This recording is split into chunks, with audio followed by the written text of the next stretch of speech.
না পুরো মহিলা সমিতির নাটক পাড়াটা এখন খাবারের পাড়া হয়ে গেছে। আগে খুব রিক্সা করে ঘুরতাম, মন খারাপ হলে রিক্সা করে ঘুরলে মনটা ভালো হয়ে যেত।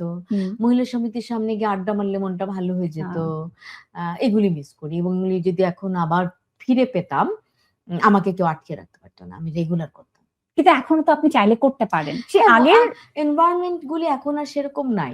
পুরো মহিলা সমিতির নাটক পাড়াটা এখন খাবারের পাড়া হয়ে গেছে এবং ওইভাবে নাটকটা ওইখানে প্রচলন ছিল। বিল্ডিংটা হবার পরে মঞ্চটা এত বাজেভাবে বানিয়েছে, ওটা নাটকের জন্য উপযুক্ত না। আর আশেপাশে পরিবেশটাই একদম ফুল পাল্টে গেছে।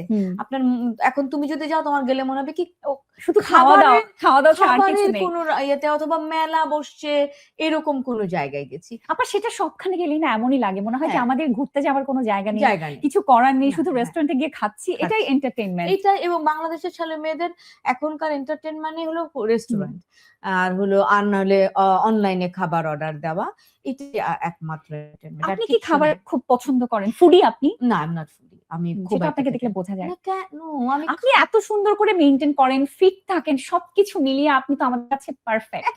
এবং আমি কেন এটা বলছি, খুবই রিসেন্ট টাইমে আপনাকে একটা ফটোশুটে এবং আমরা রিলসে সোশ্যাল মিডিয়াতে দেখছি বিশ্বরঙের সঙ্গে আপনার কাজ হয়েছে, দুর্দান্ত ছিল। মানে এটা আসলে অদ্ভুত সুন্দর ছিল। মনে হচ্ছে এরকম কাজে কিন্তু আপনাকে আরো আসলে আমাদের পাওয়া উচিত। আমরা যারা ভক্ত আছি তারা তো দেখতে চাই আপনাকে এভাবে। Thank you so much. আমি খুব ভালোবাসি করি আমার ছবি মানে ফটোশুট। বা কেন করেন না? করি না আসলে বিশ্বরঙের সাথে আমার সম্পর্ক ওই বিশ্বরঙের শুরু থেকে। আমি বিশ্বরঙের, আমি বিপাশা আর নিপাপা, আমরা তিনজন প্রথম মডেল। তো আজকে ওদের যত জীবনই হোক 30 বছর ধরে আমরাই মানে আমি ওর সাথে, বিপ্লবের সাথে আমার খুব ভালো একটা সম্পর্ক, ভাইয়ের মতন, বন্ধুর মতো।